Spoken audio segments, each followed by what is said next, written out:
रायगढ़ जिला चलित मास 22/4/2025 तारीख दिन सीपीआई एमएल लिबरेशन पार्टी 155तम प्रतिष्ठा दिवस पालन अवसर में कोल्लारा ब्लॉक अंतर्गत रेंगलपाड़ू गाँ आंभतोटारे चारू मजुमदार कम 56तम वार्षिक एवं कमरेड लेनिन 155तम जन्मवार्षिकी पालन में महान शहीद नेता मानक श्रद्धांजलि अर्पण कर सरकार वाकफ संशोधन आईन एवं यूनिफॉर्म सिविल कोड भली आईन पास करिछि जहाँ सीधासलख मुस्लिम संप्रदाय को टार्गेट करुछि।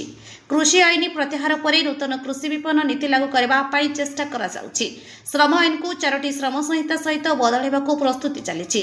धर्मांधता घृणा एवं अंधविश्वास को प्रोत्साहित करने कैंपस गणतंत्र एवं शिक्षागत स्वाधीनता उपर नूतन आक्रमण भारतर विश्वविद्यालय एवं गवेषणा प्रतिष्ठान गुड़िक सांस्कृतिक नियंत्रण एवं विचारधारा को नष्ट करने सही समय घृणापूर्ण चलचित्र एवं अन्य प्रचार गणमाध्यम द्वारा प्रचारित हिंदुत्ववादी दल उत्तेजित बंद करने मुसलमान महिला एवं दलित बहुजन विरोध में हिंसा बंद करने मोदी भारत में आच्छा दिन नारा देते ट्रंप यह मेगा अर्थात अमेरिका को पुणी थे महान करने बोली कहते।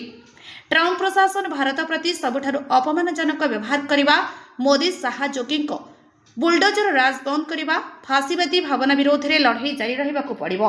भारत को यही व्यापी फासीवादी विनाश रक्षा करने पड़ो।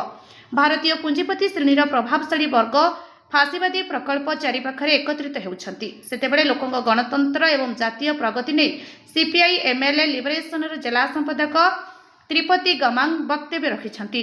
उपस्थित थिले क्रिस्टा पाल्का अष्टम उल्का मूर्ति मिनियाका अर्चना मांडिगिम शिव उल्का टिपाई किल्का सेवती उल्का गुरुमूर्ति बाग्रिया चंद्रमणि उल्का सुभद्रा उल्का।